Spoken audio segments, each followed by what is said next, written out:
Well, that old jewellery used to be there. It's our house. Oh. What have they done to our house? Oh. It looks a bit, Run down. yeah, depressing. Isn't it? Doesn't look as happy.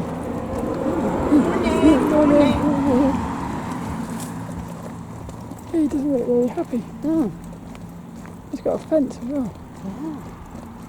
Oh my. Julie's hair still looks the same. Yeah, Don't look no different. it looks tiny. Yeah. Got conservatory at the back, look. Ooh. There's the field I was on about. Still look. Oh yeah. Yeah, I remember that. See that electric box? Yeah. I set fire to that. No. Cool. Hello, this is Sophie Lawson from sophielawson.com, and this is episode 178 of the Sophie Art Podcast, which is a little podcast that I do about the art and things.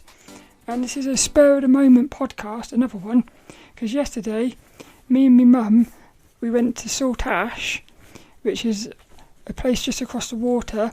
It's where I was born 41 years ago. I was born in this little house, and we actually went back to the house. We haven't been there for 30 years, so it's been 30 years since it's been 30 years since we were both at that house, which is quite amazing, really.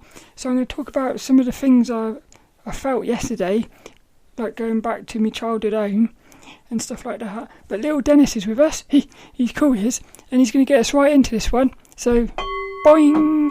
Let's get into this one. Little Dennis and Kitty, they've had their little kisses. So we're going to get into this one. Now, this is I don't know what this one's going to be like, because I haven't really got many notes on nothing. The things I've wrote down is I've wrote down Mum's Tree.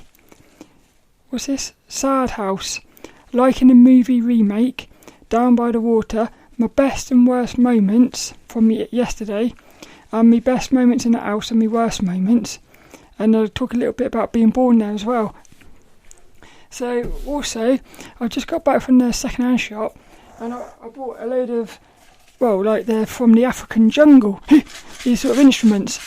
One is it's called a rain stick, and I've seen them when they're doing psychedelics in Peru, ayahuasca. They're called what are they called? Oh, they're called something, but they play the Icarus. They play these. So I thought that was cool. But I thought it looked quite attractive as well. And then you've got a couple of what are they called? Didgeridoos. Oh, didgeridoos. So I'm going to try and learn how to play these. And then maybe on a future podcast, I'm going to have a little play with the didgeridoos and stuff. But also got this massive picture frame of a Buddha, which you can see on the podcast on YouTube at youtube.com/Sophie Lawson. But let's get into this one. So, also, if you're watching on YouTube, I'll try and put a few little clips in from yesterday of the house. But the thing what happened was, so we got off the bus, and we walked up there, and as we were walking there, everything, it was, for me, what it felt like I was in a movie set, as if. It was like it wasn't real. It didn't feel real. But it still looked the same. My mum said this as well. It's like the same but different. So it's been like 30 years since we've walked along these streets. And it still looked the same. Everything was where we remembered it. But it just all looked different. And then also, I'll come into it a bit later, but because what happened was, as a child, there was these massive trees. Me and my sister used to climb up these trees, and it had swings in the front of it and grass and everything. They've knocked all that down and put these buildings there. So it was a bit sad, some of it, but that's the thing. What happened was, when we got to the house, we come around the corner. I saw the house. The first thought I had when I saw the house was it looked sad. The house looked sad. So my memory of the house was happiness, and it was a pink house. When we had it, it was a pink house, and it had little bushes and everything. Yeah, it had little bushes, and you could see into the garden. Well, you couldn't really, but you sort of could. But it looked a lot more fresh. And also, my mum had this tree in the garden, but it looked a lot more natural and simple, I suppose. Whereas now, what they've done is, whoever's got it has put a load of fences up. And it just looked like a bit like a prison. And they've also made the house grey with like pebble dashed. So it's weird, because I was looking at the house, I could see my house in it, but it didn't look like my house either, or like as we remembered it, but it did as well. It's quite weird. And then what was really weird was, outside the house was this bit of grass, and I can remember I always used to play there as a child. I'd be like collecting ladybirds and stuff. We used to collect ladybirds in these jars, glass jars, stuff like that. But the thing was, this grass, it was tiny. So I remembered, and that's the thing, as we walked around the house, as we walked around the like the roads and the paths and stuff, everything looked tiny. And my mum said that as well. So my mum said, even though, because I thought it was because I was little when I was there, but even my mum said everything looked a lot smaller. It's quite weird. And that was that. But it felt like, you know, when you're watching a film, let's say you've got a film which you love, and then they remake it. 20 years later, they remake it. You watch it, it's the same film. Well, it's the same story, but it doesn't feel. It's not the same film. So it feels weird because you're watching it and you sort of see, all right, this is the same film, but it's different. That's what it felt like. And it was quite weird. Also a bit sad as well. Yeah, I got a little bit sad. Because what happened was, as we left, my mum says, "Oh, bye house." I don't know why, that just got to me a little bit. That's the thing, you may never see that house again. It's weird, isn't it? But that was another thing as well, because as we were walking around, we went up onto this field just around the corner, and it's amazing. The view was amazing. You could see like grass all over the place in the distance. Yeah, like fields and like sort of mountains of grass. And we both, I don't remember seeing that as a child. And my mum says, "Look at the view here." She sort of didn't remember it either. And we realised, we took it for granted, really, that location. Because it was a beautiful place, that was. And it's right by the water as well. But we're lucky, actually, because we live by the water now. But that's the thing. I think what happens is, when you live somewhere, you sort of take it for... You don't appreciate it as much. Unless you realise... Yeah, that's the thing. It's awareness. If you've got the awareness of how lucky you are, you'll appreciate it. But I feel like most people, we don't appreciate things. It's only when you've not got it that you realise. But that place was amazing to me. So, what was fun was, as we were walking around, all these like memories come to me. So we walked down the road out the front of the house, and I could almost, as I was looking at the road, I could almost see myself coming down the road on my little bike. Because I remember this moment, we made a ramp, and I remember coming down the road on my bike. I went up the ramp and I fell off and like smashed my head. And it was one of these moments, really defining moments of my childhood. And as I was looking at the road, I could sort of see it. It was weird. And it kept happening that. So we went round the other way. And there's this bank. Now, as a child, I remember this bank being massive. Because what happened was, I went down on my bike. I didn't have any brakes. I went down this bank and I actually went off the wall at the bottom and fell into the road. Again, smashed my head. But I remembered that bank being massive, but when we went back there, it was tiny. So it's really everything just looked like it shrunk, as if it was tiny. It was very strange. That feeling. Yeah, even out the back, because out the front there was like a row of garages with loads of little it goes up and then down and up and down. And I used to ride my bike down there. But again, that all looked really small. It's quite weird. I feel like that was the main thing that struck me, was how small everything looked. And it was the feeling of it looking familiar but being completely different. Yeah, because I said to my mum, I said, I'd love to have gone inside the house to see, because I was looking at my window. I thought, I asked my window. My mum even said, they've still got the same windows. So the windows that Mum and Dad put in back in like the 80s, they've actually still got the same windows. So that's the thing. It was still our house. It was still our house, but someone else living in it. So it's like someone else has changed it. So it's a bit weird that. I didn't like the fences though. I feel like those fences are actually making the house unhappy for some reason. I got this feeling from the house that it wasn't happy. Yeah, it felt sad. But the thing was, I thought, I'd love to have gone inside and like gone into my old room and stuff.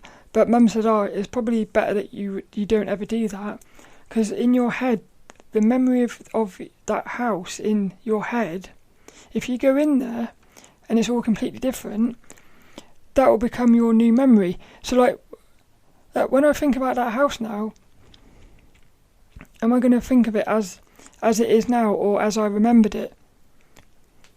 I thought, so what happened as well was, so we went up through the field. Again, I thought the field looked so much smaller than I remembered it. And then what happened was, they've knocked down all this, what I think it used to be just trees and grass. They've knocked it all down and put a load of buildings in there. So it felt weird, because the school was still there. So that's the thing, the school looks exactly the same as I remembered it, but everything around the school, also the school had all these massive, it's like cage. So that was the thing really, everything seemed to be barricaded off. So the school had this massive cage going around it, and I remembered it just being open. So I would imagine it as a child, if you're in a school with these big cages, that must be, I feel like you're going to have a different memory of your childhood. Because for me, school felt like this big, vast openness.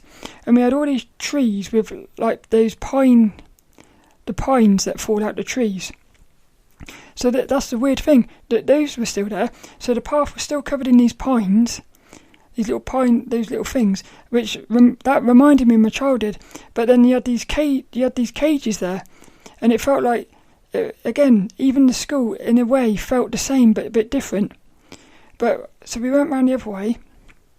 They've knocked all this stuff down and put these they've put like an old, an old person's home, and there was some sort of leisure centre thing. But there was a little path. I said to my mum, do you remember we used to walk, because what you did was you walked down this little path, tiny little path, and then when it got to the bottom you had these little shops. So the thing was, they've knocked everything down, but the little path's still there. So again, walking down that path, it's weird. There's parts of it that's still the same, but lots of different things. So it's sort of this merging of new. It's sort of your memory of what it is and what it's actually like now. What that makes me think right now is, imagine what this place must have looked like hundreds of years ago. It's probably completely different, but it would still be bits of it the same. I would imagine what would have happened. I would imagine if you could go back in time, say 200 years, and walk down your street, I imagine it would still look the same, because like the land would still be the same shapes, I would imagine, but all the buildings and stuff would be different. I said that to Mum. I thought it'd be amazing to be able to go back in time. I was thinking, what do you think would be better, to go back in time to like the ancient past, or go into the future? I think I'd like to go into the past better, but I'd really like to see the final seconds of the Earth, the final moments. I'd like to see how the Earth's going to get destroyed. I thought that'd be quite exciting, really. So that's that. That was that. What else was it? Oh, we got down the bottom of this little lane, and I remember there being loads of shops. When we got there was only like 3 shops. It was the same over the other side as well. There was these shops over there. So again, as a child, I remember this being like a massive long row of shops. But the reality was there's only like 3 little shops there. 3 tiny shops. That was quite weird. The same thing happened when we went down to the water as well. We went through the shop. That was funny as well, because we kept walking past these shops thinking, that used to be this shop. And like again, like the chemist, the pharmacy, that is still the same shop. So the pharmacy is still the pharmacy, but like there used to be a shop there that was a little, what was it called? I think it was called Martin's or something, like a little newsagent's. That's now turned into a cake shop, like a little cafe. There used to be a sweet shop over there. I think that's turned into a betting shop. Weird it is. But when we went right down to the water. As a child, me and my sister used to go crabbing. We used to like play down by the water, catching crabs and also catching eels in the mud and stuff. And what was nice was me and my mum sat outside eating. No, we didn't. Mum had a coffee. We sat outside like over the water, and there was these little children playing in the mud. Yeah, get quite sad thinking about it now, because you sort of think, these little children, they're sort of playing, they're creating memories for themselves, I suppose. Yeah, it was quite emotional. The funny thing is, it's been more emotional for me today, thinking about it, than it was yesterday. I think yesterday I was so in the moment of it all. That sounds cool. I like that. I was so in the moment of it yesterday, almost overwhelming. Whereas now, what's happened today is I've started thinking about memories from my childhood. Whereas yesterday I was more sort of that was another thing. I did film some footage, and I thought, wouldn't it have been good if we had recorded a podcast, walking around Saltash, me and my mum. But also I thought I didn't want to basically spend the whole day behind the camcorder or behind the camera taking photos. I wanted to actually be there to experience it. Because what I've noticed sometimes when I go down to like the woods, if I go there with nothing, I'm fully in the moment and I can sit there. Those are always the ones that give me the best moments and memories and experiences. Whereas if I go there with a camcorder or a camera, and I'm going there to take photos, I might have lots of photo memories, which is nice, but the memory inside of me isn't as nice. So it's weird really, because what happens is you either have this beautiful memory for yourself, or you have this beautiful photo. Fortunately, I did actually take some photos, so I have got a few little photos. That was cool. But I'll tell you what was funny. Outside our house is this like electric box. It's a massive stone. It looks like a massive shed really, made of stone, and inside is electric. I don't know what it does, but as a child there was this hole in the side, and me and my friend, what we did was we put a load of paper in there and we set a fire to it, and we ended up getting chased by the police across this field. But what's funny is, because this hole in the side of it it looks like somebody smashed a hole in it. The funny thing is that hole's still there. How weird is that? Well, what's weird is, because we used to climb on top of that, because what you could do was, around the side of it was this like massive gate, steel gate. You could climb up that steel gate, stand on the top of the gate and get onto the roof of this like stone shed thing, electric shed. But what's happened now is all the brambles and that, they've actually covered the gate. I reckon they've done that on purpose. So you can't really get up there now, which is a shame, because that was also another fun memory. We used to sit up there. Yeah. And also that was cool though, because we lived right opposite this football field, like a proper little football thing. and round the corner was a pub, and they used to have these crates of beer, like those big steel crates or barrels.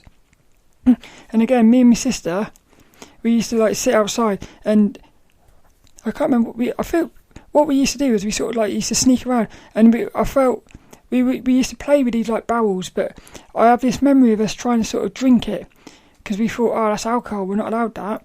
So we sort of somehow wanted to sneak in, get the alcohol and stuff. But I said to Mum, they used to keep these barrels around here, and the door was open, so I snuck my head in, and there was actually a beer barrel there. So like, it's weird, some things just never change, and I like that. That was like that felt to me like a little sort of connection to my childhood, I suppose. That little beer barrel. It shows you how like little things are very important.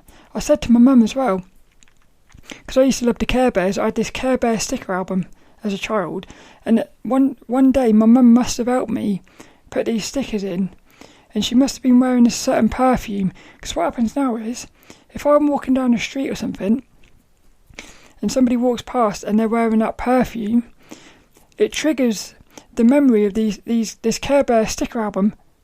So how weird is that your mind makes these associations with smells? So it's like my memories of my childhood are linked to smells. It's quite weird. What else was there? Down by the river. That was it. Down by the water.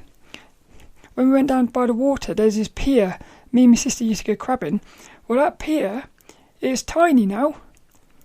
Yeah, but again, as a child, that felt like the longest pier ever. So it was, and also down by the water, it just felt really squashed. I think that was the main takeaway for me, was how small everything looked. It was quite weird. I thought I'd talk about some of my best and worst moments. So my worst moment from yesterday was feeling the sadness of the house. Maybe what's happened there is, maybe that feeling was actually the house being a little bit sad that we left it. Maybe. Yeah, maybe the house itself was actually pleased to see me. That's quite cool, I think. The best moment was probably either that barrel. I think it was that barrel, getting that beer barrel. I know it's a bit weird, but it just felt nice to sort of, something to have stayed the same, I suppose. What's my best memories in the house? And my worst memories? Well, I was actually born in the house. Yeah, I was actually born inside the house. I think my mum was on the toilet, and she was, well, my sister jokes that I nearly like come out in the toilet or something. That would have been quite funny, wouldn't it? You pop it. Imagine that, you pop into the... I wonder what happened. I don't know. But I was actually born in the house, which I like that. I think it's cool, because that's obviously like a connection with the house. So my entry point into this existence was inside of that house. That's cool. Now there's a part of me, some sort of OCD thing. I want to actually exit in that house as well. I've got a similar thing with dates. So I was born 1980. There's part of me that wants to die 2080, because I just feel like that would be nice to sync the numbers up. That's what I think. What was my best? Some of the best and worst moments in the actual house, in like my childhood. The best moments really is just playing. Yeah, I played my first video games in there, Commodore 64. That was cool. I remember playing on this little electric keyboards with my sister upstairs on the floor. I remember Thundercats. That's when I first found the Thundercats in the house. That was brilliant. Yeah. And also our little parrots. We used to have these parrots. For some reason I got this weird memory of my dad painting the steps outside the house. That seems like a big one as well. But for a lot of my memories are just being naughty. Actually, me and my mum was talking about this yesterday. there's something really fun and exciting about being naughty. And I'm talking proper naughty. As a teenager, I was involved in like joyrides and stuff. You go out and steal cars. I was always setting fire to things. I got a fascination with fire. I still love fire. There's something about fire. I love it. I think what it is it's the fact that it's in one simple strike of a match, you've got the ability to destroy massive structures and stuff, like trees. So it's the amount of energy inside of that match. Fascinated me as a child. I used to love just setting fire to it. That's another thing. The smell of burning, it's like dry grass. Whenever I smell that smell of burning grass, I instantly think of my childhood. So again, like me and my mum was talking about this, being naughty, it's naughty, but it's really fun. It's really fun and there's something exciting about it. So I sort of think to myself, is it bad to be naughty? Why does it feel so good to be naughty, I suppose? So a lot of my best memories from the house are actually me doing naughty things. And lots of good things. Most of them are linked to my sister, like playing. I think that's the main thing, is freedom. Because when you're a child, you've got, at least in the 80s, we used to just be we used to go down by the water, me and my sister, on our own. So we're down by the water. I thought to myself yesterday, it's quite dangerous really, because this pier, there's nothing stopping you falling in, and we couldn't swim or nothing. So we're miles from home, not miles, probably about 20-minute walk from home. Mum and Dad don't know where we are. We're down by the water. If we'd fallen in the water, we could have drowned or something. But that's the thing, when you're a child, you're fearless. I love that. I love how fearless. That's the main thing I think about, is that when I was a child, I was fearless.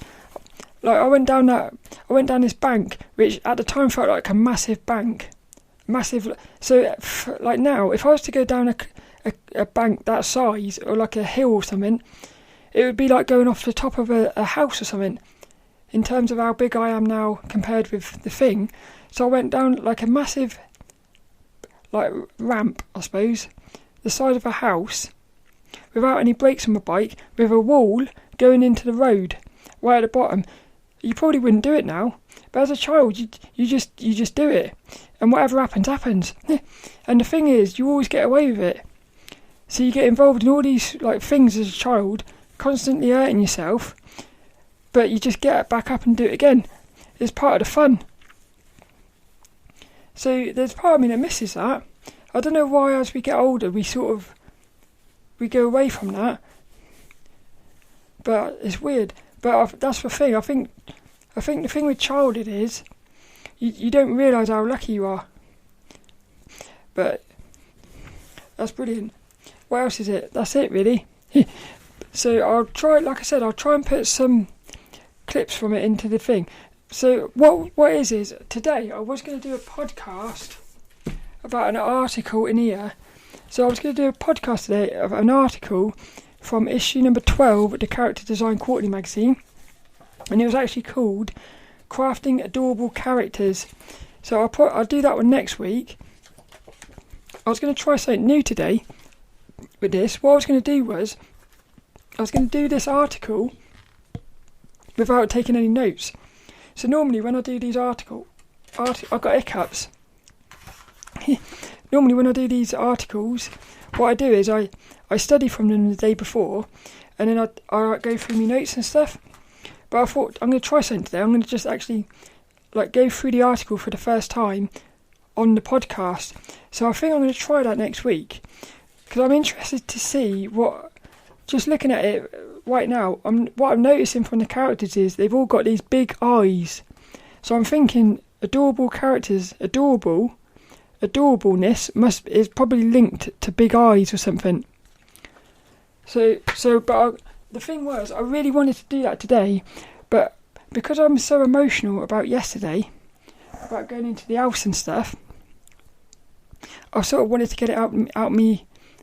I wanted to get it out of just get it out, I suppose. So that's it for this one. Little Dennis, he's going to end it. I was going to talk about some lucid dreams as well. Boing! little Dennis has said it's game over. I was going to talk about some lucid dreams as well, because they're linked to my childhood, these lucid dreams. So, I've had so many lucid dreams lately. I had one the other day where it felt like I said, show me what you want me to see. I went outside and the world, it was flooded, and something was throwing these cars like a big force, as if something was like flicking. Imagine like when you're flicking things and they like fly across the room. It was as if somebody was in the distance flicking real cars, and these cars were just like getting thrown towards the wall, towards me, from different angles. And then when I went round the corner a bit, my little child was there, and I said to it, "Are you my inner child?" It said yes. I said, "Are you Kevin? Are you a little Kevin?" He said, "I wouldn't want to wear that." It felt to me like he was saying, "I wouldn't want to wear that outfit." So it felt to me like that little inner child in the dream is actually like the spirit of the child. And then I said, "Are you little Sophie?" And it said something like, "I can't tell you yet," or something. And I took that to mean I'm not quite ready yet to face my inner child or something. But I've been having loads of dreams lately. I had one the other day with Wim Hof in it. So Wim Hof, who does the breathing techniques, I went out of body and I started zooming. And what happens is if I go zooming too quickly, I always wake up. But Wim Hof, what he did was he gave me these pots of water, and I was able to use this water. And what I did was I slowly emptied the pots of water, saucepans, and what I could do was I can control my speed of ascension, like speeding up. So, and then what happened was, it's because he basically helped me stay inside of the out-body experience.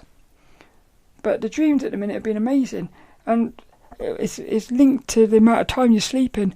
So that's what I've noticed. Like if it's like everything. If you want to get good at something, you got to put the time in. So that's the thing. It's this balancing act, I suppose. Because really, I would love to have like 12 hours of sleep every day, because I feel like you'd get some amazing insights. But you've got to also live. So you've got to get this balance between how much time do you spend in the dream realm, how much time do you spend in the waking state.